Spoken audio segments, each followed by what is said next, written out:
Под звуки гимна и с цветами в Чистополе открывают памятник герою России Игорю Груднову. Здесь вице-премьер республики, руководство Росгвардии, кадеты, родные и жители города. Все пришли отдать дань памяти именитому земляку. Татарстан всегда славился своими сыновьями и дочерьми, которые вписали навеки свои имена в историю нашего Отечества. Таким и был Игорь Сергеевич, настоящий профессионал своего дела, опытный, требовательный военачальник, способный решать поставленные перед ним нашей отчизной задачи. Памятник Героя Российской Федерации генерал-полковника Груднова Игоря Сергеевича является символом мужества и отваги, самоотверженности и верности Отечеству.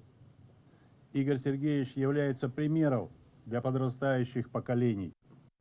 Это истинный герой, о котором с благодарностью отзываются все, кто с ним служил, дружил и имел честь встретиться на жизненном и служебном пути. Игорь Груднов родился в Чистополе в декабре 1958 года. С золотой медалью окончил Орджоникидзевское училище имени Кирова и военную академию Генштаба Вооруженных сил России. Начиная с 80-х служил на командных должностях в управлении внутренних войск МВД. В 2000 году Игорь Груднов командовал группировкой «Север» на территории Чеченской Республики при освобождении Грозного. За успешное выполнение задачи ему присвоено звание Герой России. Игоря Сергеевича уже с нами нет, 4,5 года, нам его не вернуть, нам остается только память. Память о нем живет в наших сердцах. Самосознание вот такое было, что он «я должен», «я это», вот его назвали государственный человек, он то есть не мыслил себя вот без армии, без всего. С добрым взглядом и военной выправкой. Скульпторы создавали образ героя вместе с родственниками. Работа над памятником шла почти год.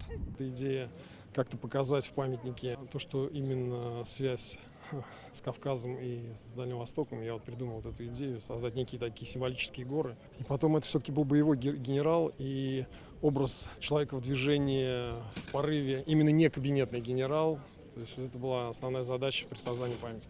Для родных Игорь Груднов был опорой и человеком слова. Для чистопольцев – настоящей легендой, о которой здесь знает каждый. Это был разносторонний человек. Он писал музыку, он играл на гитаре, на фано.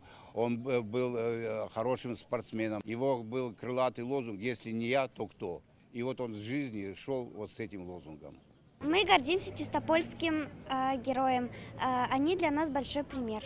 Указом президента России в 2016 году Игорь Груднов был назначен на должность командующего Восточным округом войск Национальной гвардии. В 2017 ему присвоено звание генерал-полковник. Игоря Сергеевича не стало в октябре 2018 года. Его похоронили в Ростове-на-Дону. Мемориальные доски Игорю Груднову уже установлены в Ростове, Улан-Удэ, Хабаровске и Владикавказе. Его имя присвоено и одному из самолетов Росгвардии. Также именем Игоря Сергеевича названа и одна из улиц в Чистополе. Теперь память о нем увековечена и в бронзе. Рамиль Галиуллин, Данил Филатов, ТНВ, Чистополь.